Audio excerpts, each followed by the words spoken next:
Salam Sameema. Alaikum assalam, Hora. Welcome to the 13th episode Yes. of Philosophers in the Therapy Room, and it's interesting.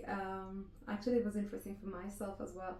Today is a 1 year anniversary of starting Philosophers in the Therapy Room podcast, and it's just, and I guess, we managed to have it for a year, Definitely. and this is the 13th episode because I think it was the third or the fourth episode that in 1 month we released released two sessions. Yeah. So I think I can congratulate us. Yes, for definitely. our persistence. Yeah.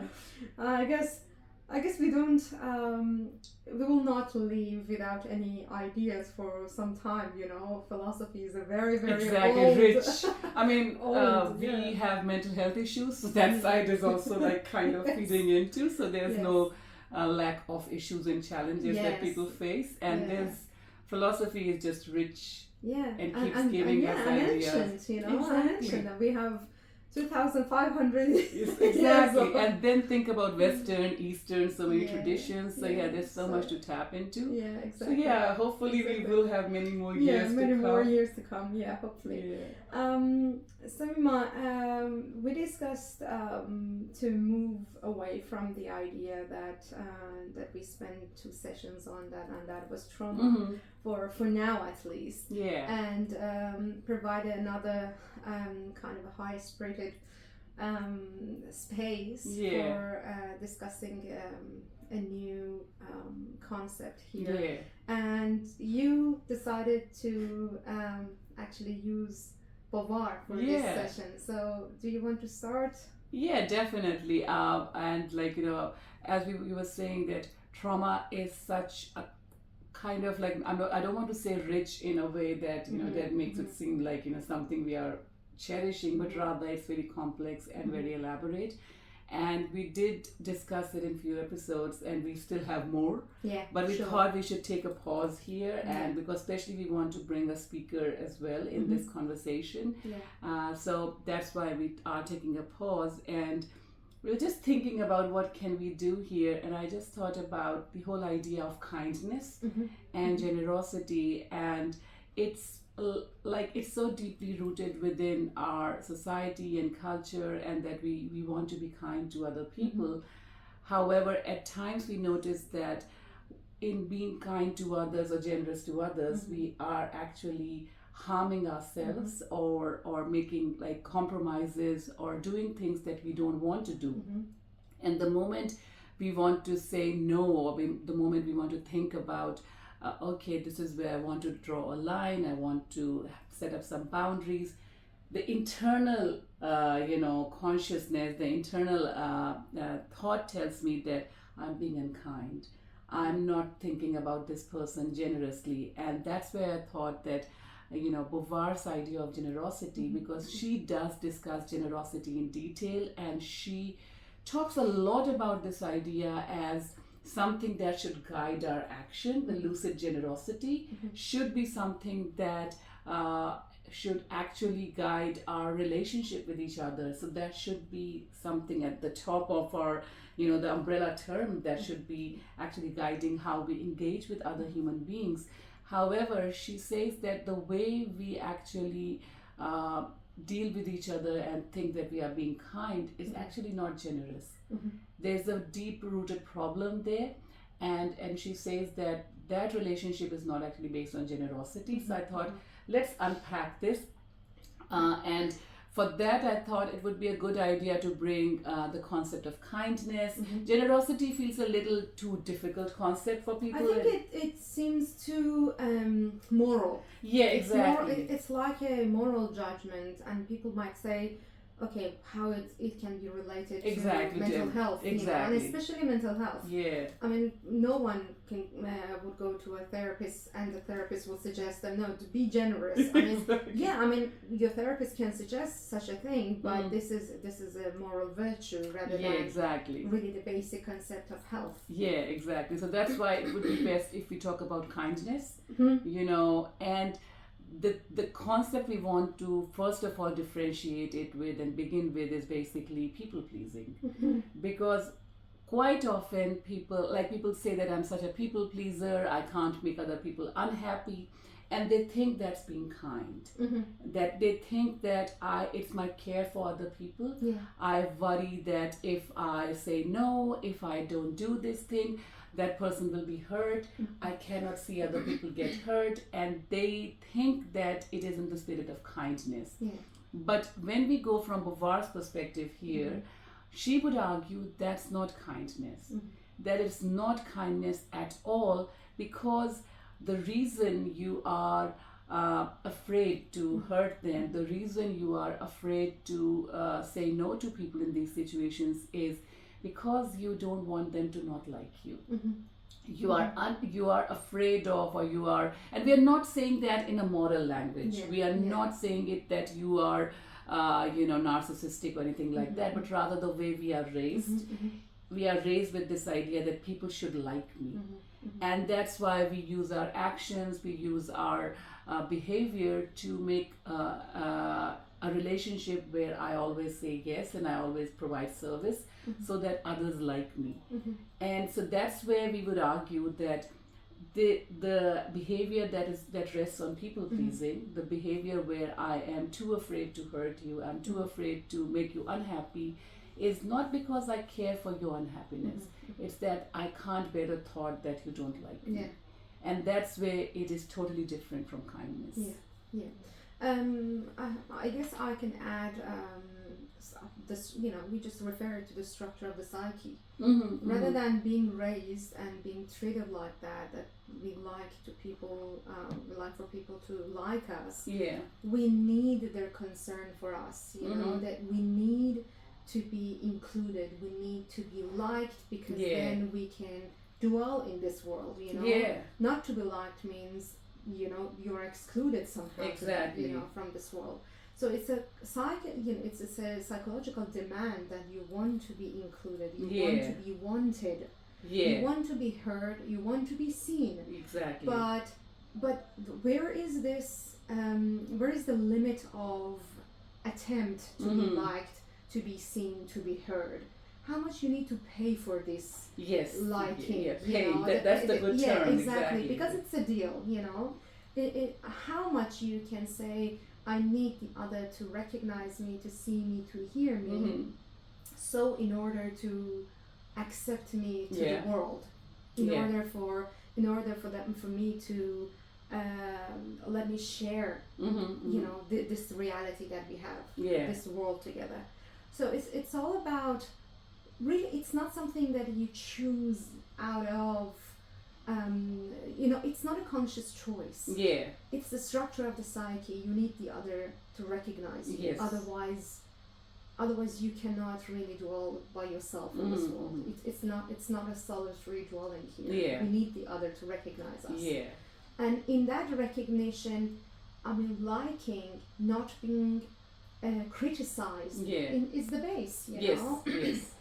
So the whole idea is, people pleasing seems to me, at least, it's an extreme of this attempt to be heard and to be seen. But in that attempt, but at the same time, when we say people pleasing, you forget that you're supposed to please yourself in that relationship. You're supposed to be seen and to be heard, but you push toward the other too much, that there is no self there for you, and whatever you see is pleasing the other. But totally forgetting that the whole idea was to preserving you in the relationship, not the other, and by deleting yourself. So we have a couple of things here, and we'll come to the idea of, you want to be seen and you want to be heard and included here a little bit later. So the first thing that we need to consider is, why are we saying that people pleasing is not kindness? We'll first break that down. But the other point that you were bringing up here was that, yes, we want others to recognize me, and that's all we have. As we remembered that we are relational beings. We did discuss in the past that we cannot isolate ourselves from other human beings. We need others.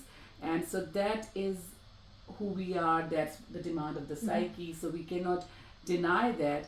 However, what we need is a balance between that need for attention, that demand, and then being me and identifying myself. And we will come to, what's the balance here.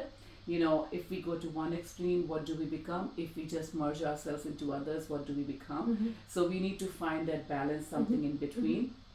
That is something we will definitely explore, because I think that's the whole idea that we miss in the idea of people pleasing. The other side is someone who is actually too afraid to commit, too afraid to form a relationship, too much closed off. Yeah. So that's one kind of an extreme. The other one is you're just providing services to please other people. So both extremes are problematic.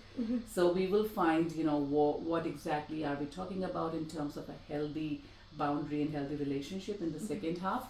First, why are we saying people pleasing is not kindness? And that's where we can go back to Beauvoir's idea again. She talks about and she brings the example of parenthood, and that's what we will use, but that's not the only relationship where we do this thing. There are many other ways in which we can actually end up. It can be a friendship that's based on the idea of pleasing the other. It can be a marital or a couple's relationship, or someone's entire personality can be about just saying yes to everyone. So it doesn't mean that only parents do that. However, parents' example is really helpful. So she argues, and you would find it in all cultures, all traditions, that parenthood is considered as one of the most kind and most generous and most dedicated, but also what you call we have this idea in our language, belos, like nothing expected in return. So it's just an unconditional, exactly, purely giving. In that way, it is built in that way, and she says that it can be, it is a possibility. However, the way we live parenthood, the way we become mothers and fathers in our society, we do not actually treat it with generosity. And her discussion is basically that, and the term she uses is basically devotion. She says that we are not generous to our children, we are devoted to our children.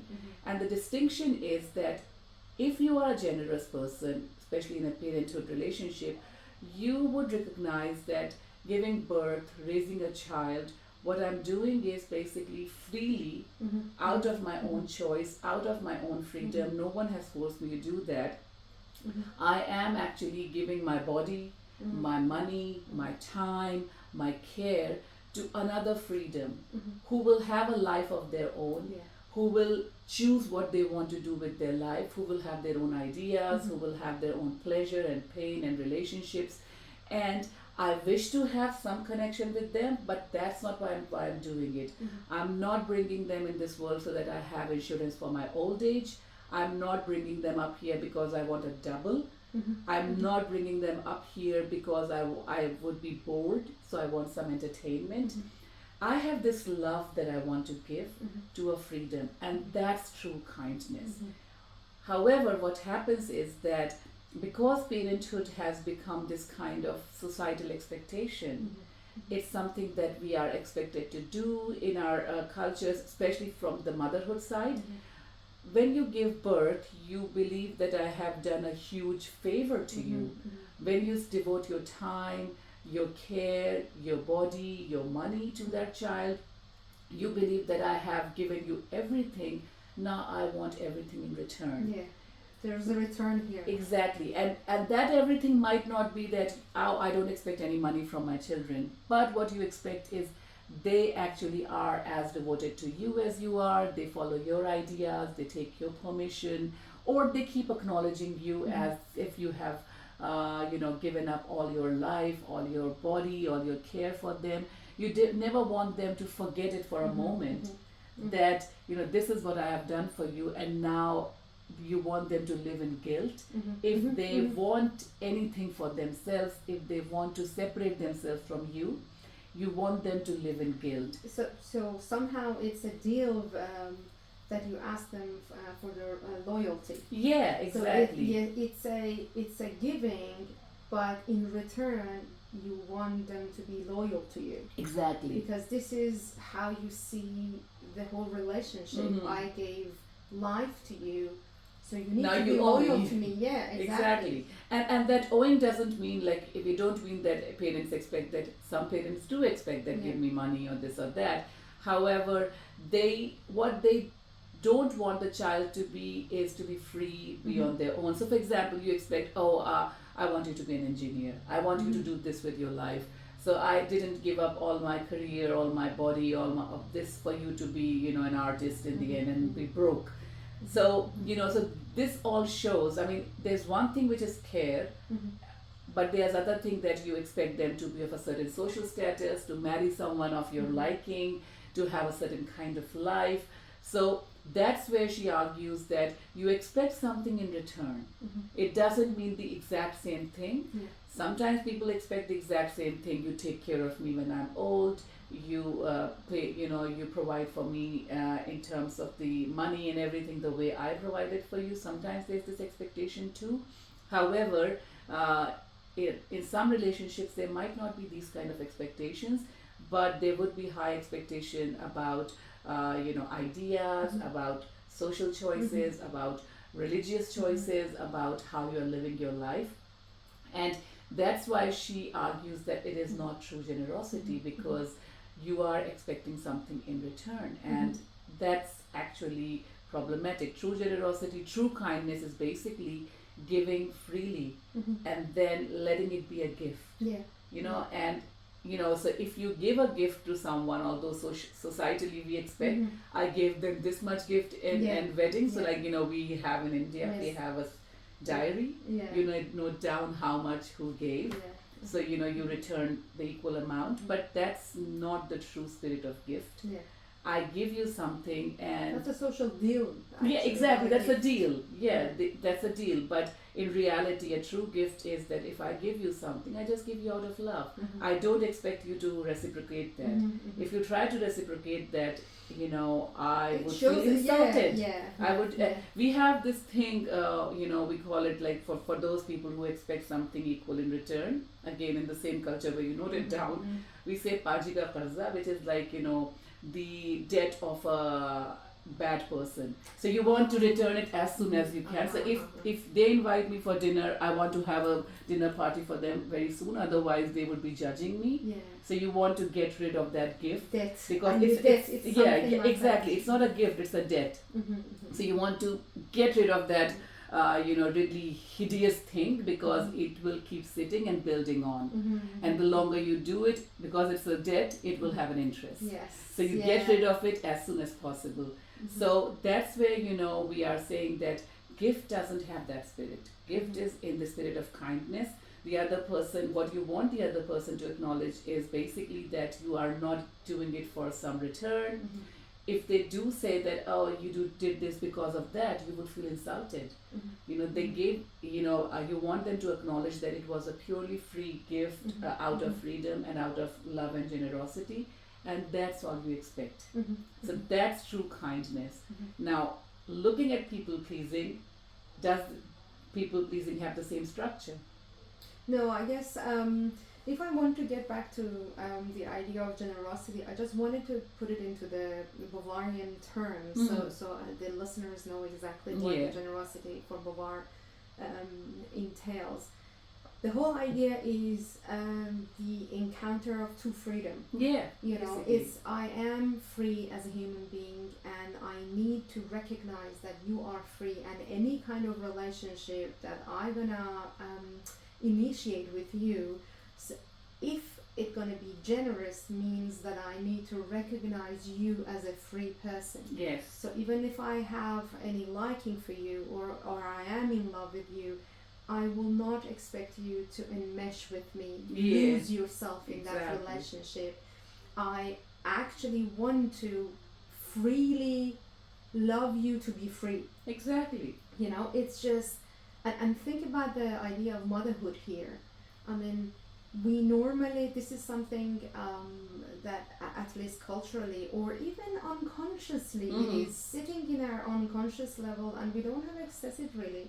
But somehow when our children starts to act different from us, believe in different things from us, we question ourselves that how dare that this kid decided to be different than me, this lump of meat yeah, that I gave exactly. birth to. But the whole idea is you gave birth to a freedom. Yeah. And you are generous as long as you feel that this person is free and is going to be free. Exactly. I am celebrating your freedom. Exactly. So in that sense, it's just you are not doing it for the child to love you. Mm-hmm. I mean, at the end of the day, when you leave people be free, people will recognize your freedom as well. Yeah, exactly. So this is the end story. But this is a conscious accepting of the freedom of the other and respecting the other as a free person, rather than an unconscious outcome of a certain unconscious decision, you know, a random decision. But it's just, I guess, people pleasing is just recalling and trying to respond to this inner demand of to be liked and to be recognized. Exactly. So that's why it is not ethical, because you haven't chosen. You are unconditionally responding, reflecting. It's just an impulse. This is an impulse. Exactly. I mean, people pleasing is an impulsive attitude or behavior. Exactly. However, generosity is totally conscious free choice that you make to recognize the other as a free being, and in that freedom you still love that person. Yeah, exactly. You are expecting to be surprised by that person. Yeah. You are expecting to be dazzled by that person. Somehow it's gonna be hurtful because it's so different from whatever you liked or whatever you dreamed for that person. And especially in the case of a mother and a child, you have dreams for your children. You know? And that's also like culturally, ingrained.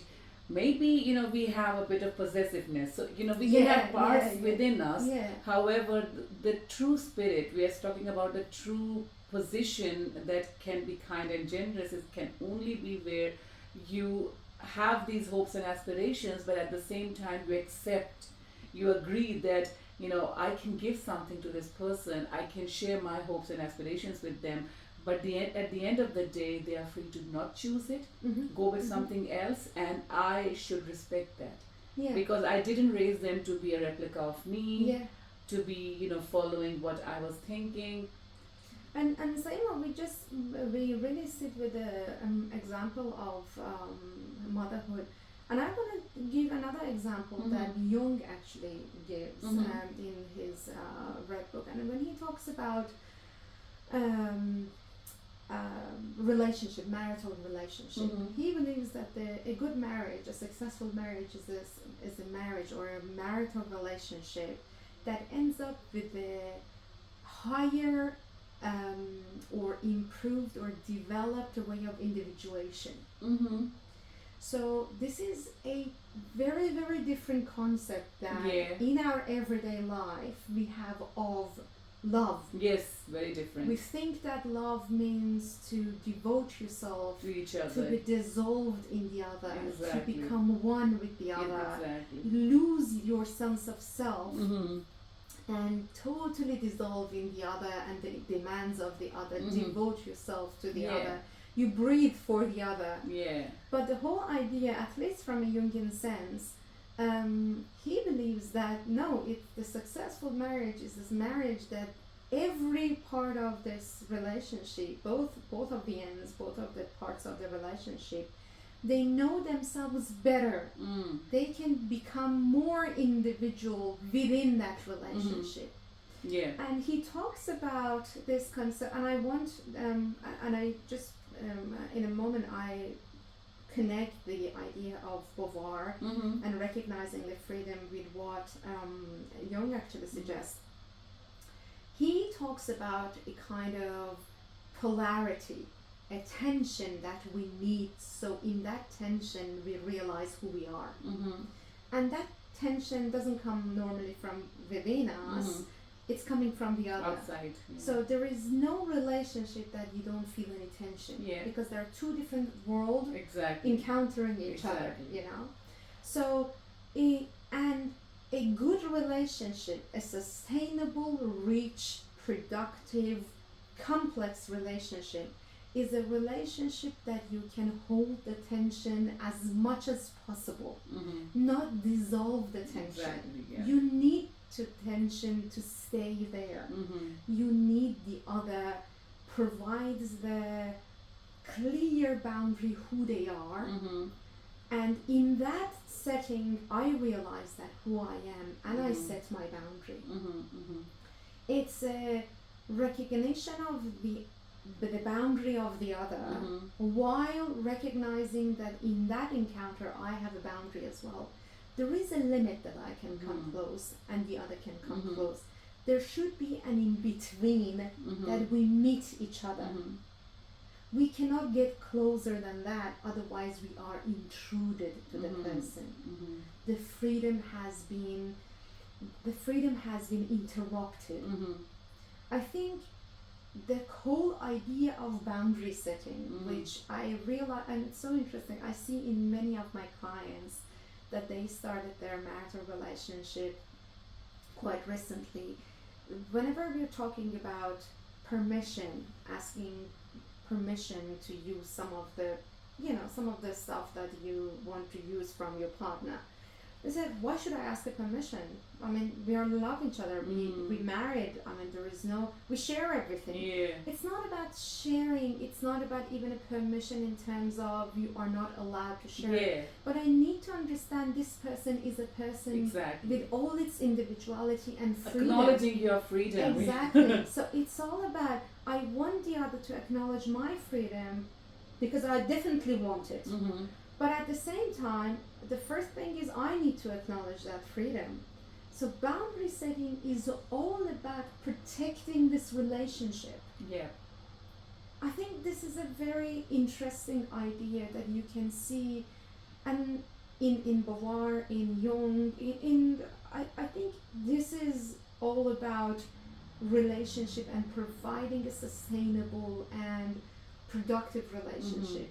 As long as you know who you are in that relationship and who the other one is in that relationship, you can be hopeful that there would be a relationship that will go on. Otherwise, there's no relationship in that.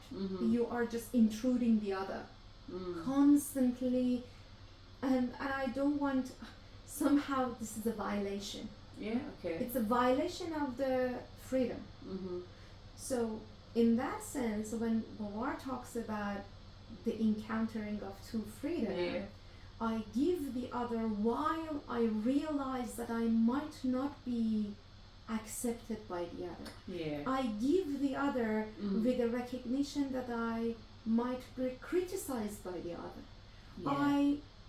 I give the other because I know that out of that freedom, any response can be initiated.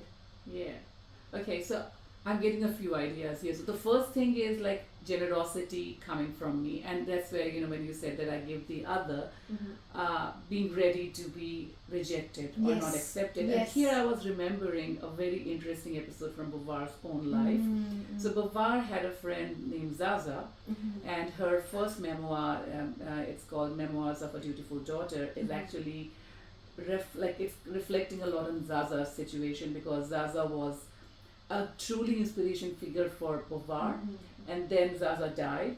I mean, she died of pneumonia or something, but Beauvoir says it was a heartbreak that kind of led to that, and she says that her death paid for my freedom, because Beauvoir realized what it means to be a dutiful daughter, what it does to you. But anyway, so there's an episode, and when you read the story, sometimes it feels like that they were kind of best friends. They were always like loving each other the same way. However, what Beauvoir's memoirs and some other places would show that Beauvoir was more in love with Zahra as a friend than she was in return. And Beauvoir acknowledges that that's okay. Because sometimes one person is actually getting more of that friendship. So I am actually, so she's not saying that it's an exchange. So because there's an episode where Beauvoir made a purse of silk or something like that and took it to Zahra as a gift, and Zahra felt embarrassed because she didn't feel the same way for Beauvoir, because if you're giving me a gift which is too big, I would feel like, I don't want to reciprocate that. And what Beauvoir wanted to show was that the kind of spiritual and emotional energy I get from you is enough for me. Yeah. I don't expect you to be devoted to me as The a way same they kind are. of friend. I am more into this friendship. And I don't expect you to give me equal in return. I just want you to acknowledge that I'm not doing it to get something in return. I love you truly. I find you amazing, and that's why I offer you my love and friendship. And all I want you to acknowledge is that, this is a free gift. And she acknowledges that friendship doesn't always mean that we are equally in. You might be a little more into me than I might be, and that can be okay as long as I'm not exploiting you, as long as we are on the same page, as long as we are acknowledging each other and each other's boundaries, and that can be a truly generous and happy relationship. Simon, I just want to add here that how in that relationship these two people became individual. Exactly. It's a very good example here. Because in the very example, Beauvoir understood that she is a generous person, and that she receives a very good friendship in that relationship, and she recognized that this is such a valuable relationship, or a love or a concern in that friendship. But at the same time, she realized that I don't need anything in return. The very essence of this relationship is enough for me. Exactly. But at the same time, Zaza realized herself that she felt herself in debt to someone in such relationship. Yeah. And if she would reflect, and probably she reflected on herself, that's okay. If I receive in a relationship such an extreme kindness, am I comfortable with these type of kindness? Yeah. Or am I vulnerable? Am I questioning myself that I do not give enough in any relationship? Exactly. I'm not reciprocating it. Yeah, I'm always reserving something. I have a reserve. I'm always very conscious of what I pay in relationships. So that is exactly the point of a good relationship. You reflect on yourself. How do I feel in that relationship? And the other reflects on what they have or what they get in that relationship. You know your limitations and you know your resources. Actually, Beauvoir realized such a resource she has because she can be totally generous in a relationship. And Zaza realized that there is a limitations. I question myself. There is part of me that feels vulnerable in that relationship.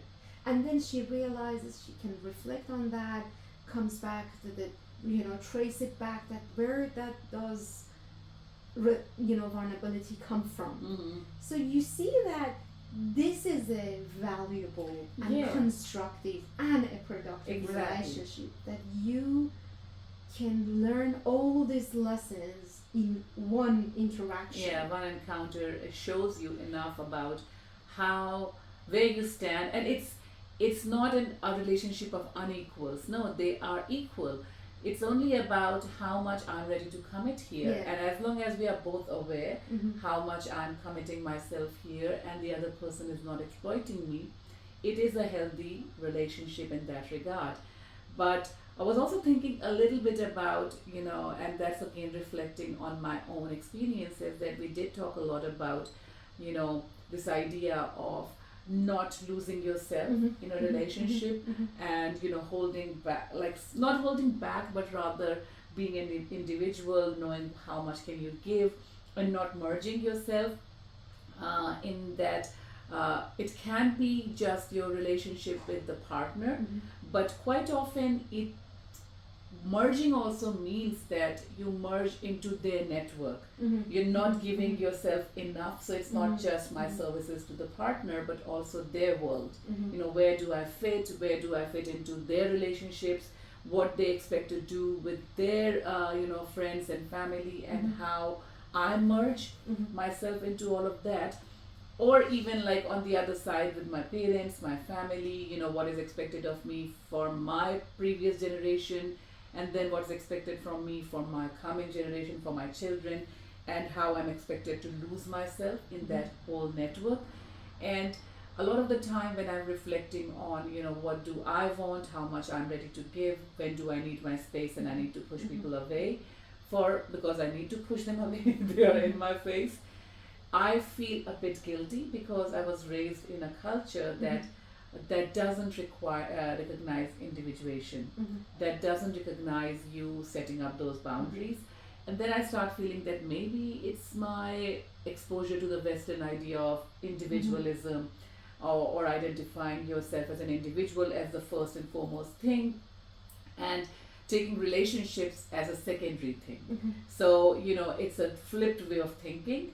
We actually think of ourselves in our cultures as basically embedded in those relationships, whereas West thinks of themselves as an individual first, and that as an individual you make those relationships. And that's where I start feeling a little bit like, am I actually too selfish here because I'm thinking about my individuation separate from everyone else around me? And we had a little bit of conversation about that, why this way of thinking, East versus West kind of thinking is really problematic here. Do you want to bring that up? I guess one of the things that we realize is, at least in our setting or in our cultural setting, the whole idea of individualism and individuation, I think we use these two words synonymously, which they are not actually synonym. I mean, you need to be an individual. So somehow the whole idea of us living in the world is just becoming this individual. It's a process of becoming this individual. Either you devote yourself in a relationship and you try to enmesh with the other, or dissolve in the other, infuse with the other. You are doing something with that sense of self and individual. Yes. So it's not about losing the individuality, but it's all about individualism. So that individualism is more like a philosophical, idea of who is going to be the center of attention, or the center of this becoming. Is the I. Yes. I think it's like, what we are trying to say here is that everyone needs the sense of I. Exactly. We can't survive without that, and no matter how much you try to understand yourself within that nexus of relationship, you need that sense of I. I am the mother, I am the wife, I am this teacher, I am this friend. So this is all I'm identifying myself through this relationship, but it all comes back to that I.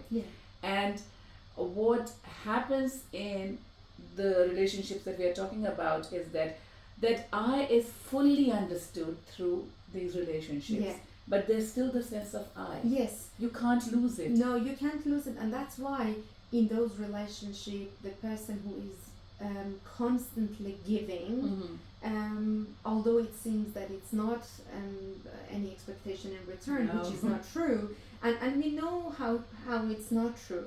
They might never, our mothers, they would never come into us and say, I'm tired of this. I'm tired of just constantly giving. They will never tell that to us, because they feel that the first critique is their inner critique. That what kind of a person I am, what kind of a mother I am, that I feel to say that I'm tired of being a mother, of being a carer. I am actually working with carers, and this is very, very common in carers. How can I say I'm tired? How can I say that I am burnt out? This is my duty. This is my loved one. This is who I am. And this is my loved one. I want to care for this person. So and the carer comes, they say, I don't know what exactly I want from counseling or any support. Say, how do you feel in that relationship? Say, does it matter? Yeah, it matters, because you are a carer, and soon you're gonna come back with a burnout, and a burnout means somebody there in you is affected very, very negatively. It's impacted negatively. who is that thing in you? It's yourself. So we feel that we are devoted ourselves, so we're gonna lost the sense of self. But your attitude shows that no, that's not true. We have bitter grandmothers. We have very passive aggressive women in our cultures. Nagging all the time, thinking about I don't receive the respect no that one I deserve. Appreciates no me. one appreciates my constant giving. Exactly. I used to be beautiful. I had this amazing body. Exactly. I gave birth to these 10 unthankful kids. Yes. I devoted my youth to this, horrible husband. And they never want to admit that, I could have done something else. Like, because this is their identity. Yes. If I'm not the mother, if I'm not the wife, then what am I? And so now, but just remember that this giving and not getting anything in return, because it was basically a return-based relationship, they are now angry. But they can't even say that this is not what I wanted in return, because they never wanted anything in return. Their starting point was, I'm giving only, I'm not expecting anything in return. And now when that is happening, they are feeling angry that where is my return? Exactly. So the very anger shows that you are expecting something. Exactly. You, from the very beginning, this wasn't a no demand deal. Exactly. It was a deal. It wasn't a generosity. Exactly. It wasn't a generous act of service. Exactly. It wasn't like that from the very beginning. The moment that you say a yes to a man in our culture, it's the constant desire to be loved and to be cared for. Yeah. So you go to the relationship with the desire of being cared for, and all of a sudden you realize yourself that no, I'm the person who cares about this relationship. I'm giving the care, nothing in return. To me. So you actually, the very start of the relationship is a very bad deal. Exactly. Because you started it with the realization or with the expectations of to be cared for. Yeah. And this is totally the misery for the spirit of generosity. Yeah, exactly. This is not even this relationships that we call even a marital relationships, love relationship, hasn't been started with the spirit of generosity. Exactly. From this Exactly. first point. Yeah. So what we are trying to get back at is the idea that actually individuation doesn't mean that I want to posit myself or establish myself as an individual first and superior to everything. No, individuation is basically identifying myself in the nexus of relationships. I live in this world, so I cannot understand myself, as you were coming from the Jungian perspective, that I become aware of myself through the tension with the other. Let's not call it tension as such, but we can go back to the Sartrean idea of, if I enter into a room where there are only things, I am the center of this universe. So when I sit here, this is the right, this is the left. I see this thing here, the temperature is a particular temperature for my body. So I am the one who is recognizing everything, but I'm not aware of myself. Yeah. I don't know who or what I am. The moment you enter into the room and look at me, give me the look, you are just recognizing me, you smile at me, in that moment I become aware that I'm a person. Yeah. Because you're not looking at me the way you would be looking at the couch. You're looking at the wall or the bookshelf. So your look is very different towards me. So in that moment, I become aware of myself. That's very Hegelian. We are not taking it down to that road of philosophy, but just letting you know that we actually know ourselves in our encounter with other human beings. And by tension here, we don't mean that we are fighting, but something. For example, if I become aware that I have a low capacity to, like I feel cold very soon. How do I become aware of it? When you enter the room and you are saying that, it is, we should raise the temperature, it's too warm, it's too cold, I become aware of, okay, we have a difference in what we call cold or warm. So it's all about difference, Tension is a tension actually, and it's so interesting because Jung says this is not a tension to be removed. Yeah, exactly. And to be removed. Somehow, the whole idea of a relationship to learn how to hold the tension. Exactly. I don't want to be like my husband. I don't want to be like you. Exactly. When we talk, we agree, we disagree. We have different ways of doing things. We have different choices. And that's what we actually hold together. If you are exactly like me, what's the point of this relationship? Yeah. You know, if you are my replica, if you are my, doppelganger, there's no point. Mm-hmm. There's no point. There's no relationship. There is no, and it's so interesting, Sameema. There is a way of wording that Jung uses, that this tension is it's a space of creativity. Yeah. If there is no tension, two things that come together, there is no difference that they can create something new. Yeah. The tension should be there, so the common grounds set the base, and the things that are different can interact with each other and create something new. Mm-hmm. So this tension is the very space of creativity. Exactly.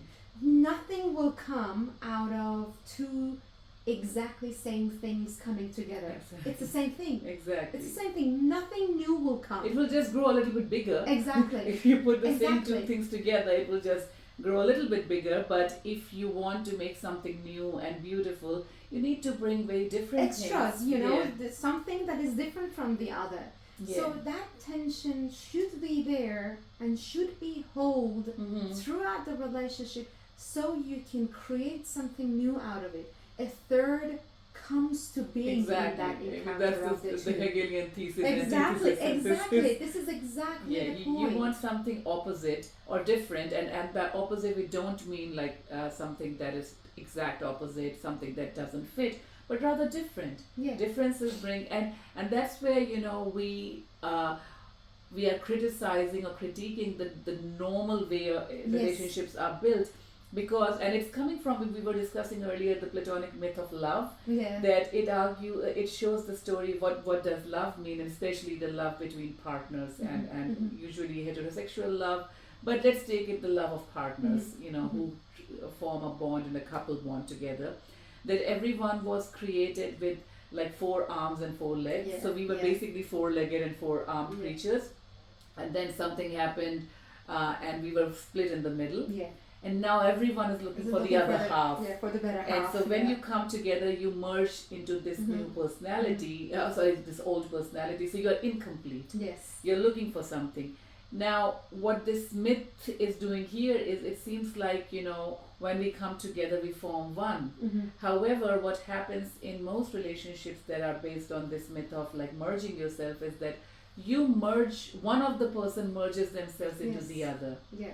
It's not them trying to build a new personality. Look, it's not, even the Platonic myth, Sameema, you are two hands and 2 arms, 2 hands and 2 arms of the other. You're creating something new. Yeah, exactly. Something new being created again. Yeah. It's not one is not merging into the other. No, it's not. But at the same time, whatever we understand as in our everyday life about love and giving and generosity, you just lose yourself. Exactly. Infusion. Yeah, and that's where we see. I mean, if someone says, "Oh, it has been working for so many years, people have been devoting," but that's what we said. Look at the bitter mothers, and quite often it's the woman who is, sometimes even man, because men would complain. Yes.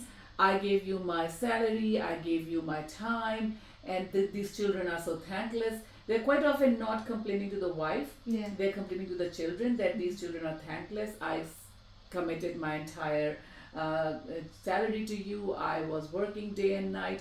And what the children could say in return, in our culture they can't, but it's basically, if we were not there, you would be still doing a job. You needed to survive. You choose to have a family. We didn't ask you to bring us into this world. You choose to have a family. You choose to give us this kind of a lifestyle. And that was your choice. Now it's my life. I want to make a choice. And that's why the father feels robbed. Yeah. I gave my earnings to these thankless children who are not acknowledging it. Mm-hmm.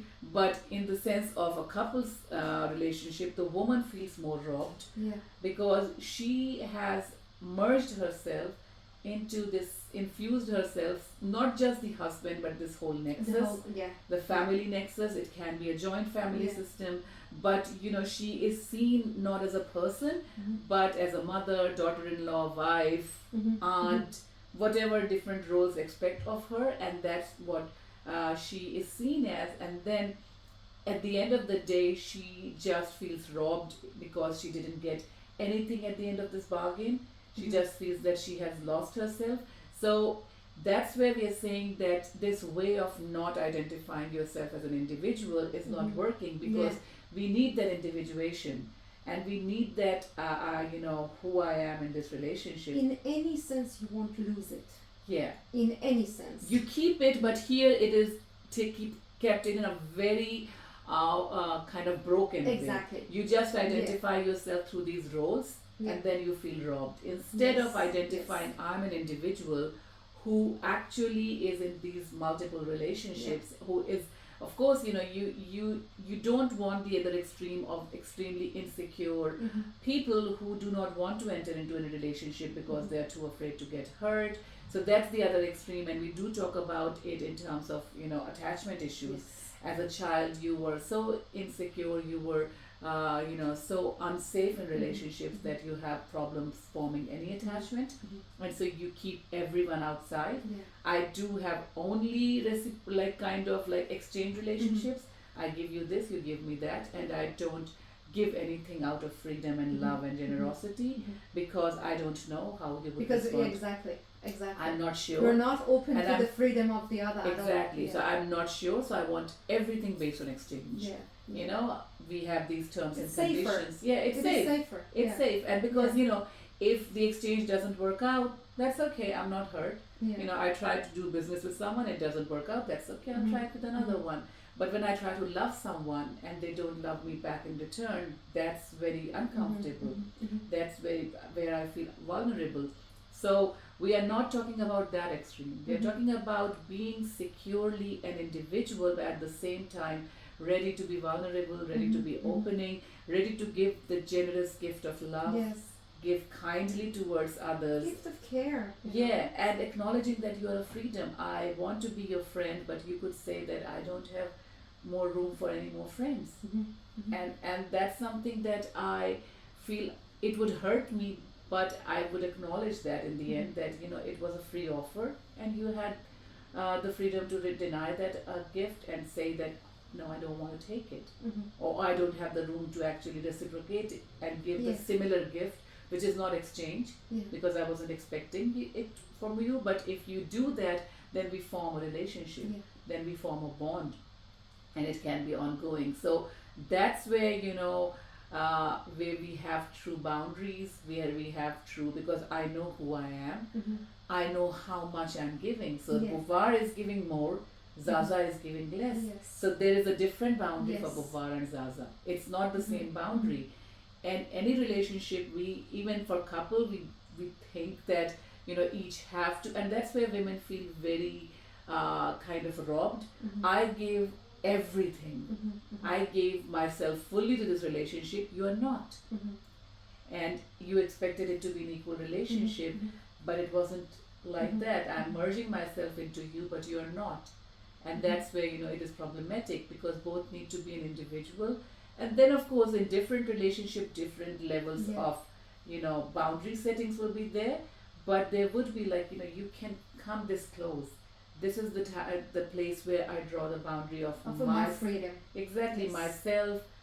That's where we kind of meet, but we always keep a boundary. This is me and this is you, and we create something together. I guess that can be a really good ending point, because thinking about I'm always encountering with the freedom of the other while I need to protect this freedom of mine. It's a very new idea of or it can at least provide a very new standpoint of, oh, so this is love. This can be a love can be a relationship that both freedoms can be productive. Yeah. That the both parties can feel matured in a relationship. You are becoming more than yourself. Yeah. It's a self that entered the relationship. Yeah.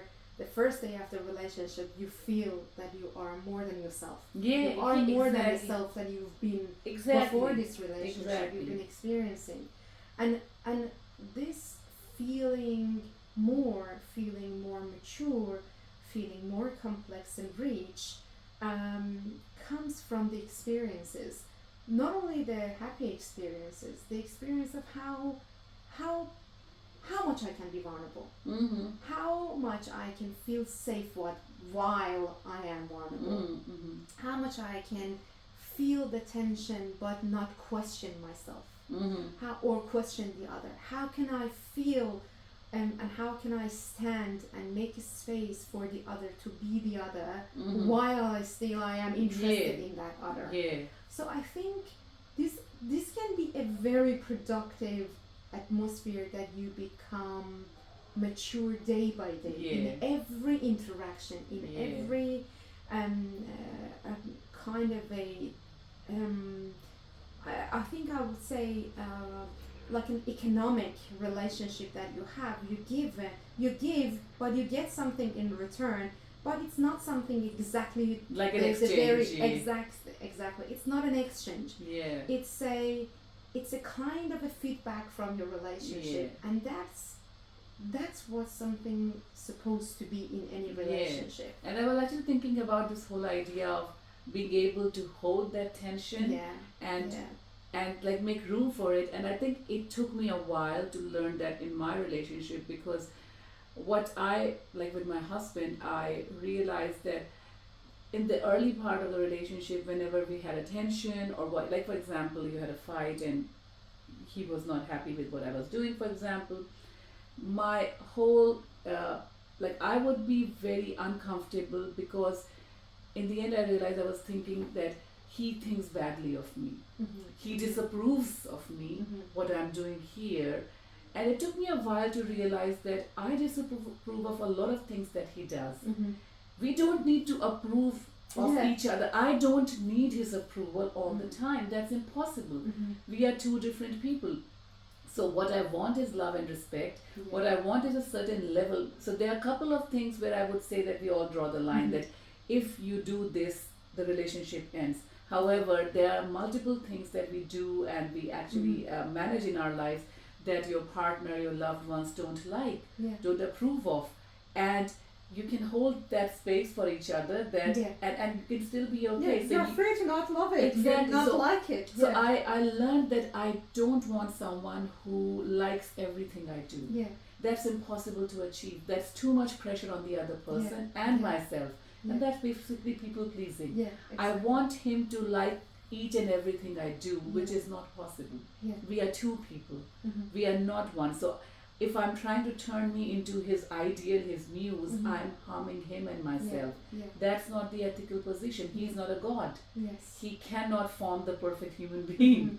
What I want is basically this healthy relationship. Of course, if he disapproves of something, I think about it, whether the disapproval is meaningful, whether making some changes into who I am would actually help me grow as a person, help this relationship grow. However, I do not need to fit into everything he expects me to do. And this goes both ways. You know, I cannot expect him to be this ideal man that I want him to be.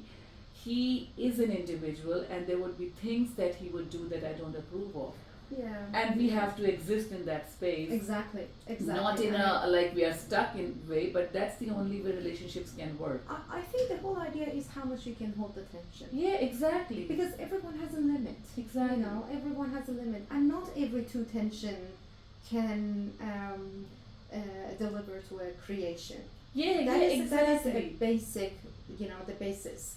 That not every two tension are there. You can't resolve every tension. There are some tensions that will be there. And it's not about resolving, but at the same time, not every tension are productive. Worth it. Exactly. So there is a limit for keeping that tension alive and Exactly. burning, that fire burning. Exactly. So it's I think it's very conscious and all the time aware kind of a relationship.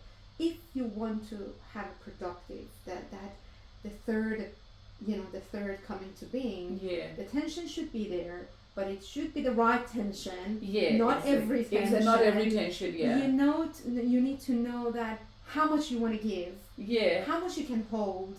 Being aware of yourself, being aware of the other, how much they can hold that tension. It's a very, I think it's a very, very self-aware kind of existence in a relationship. Exactly. Yeah. And in every relationship, so people pleasing, because we are raised, and it's just when you imagine as a child, you are quite, you learn about yourself through your others.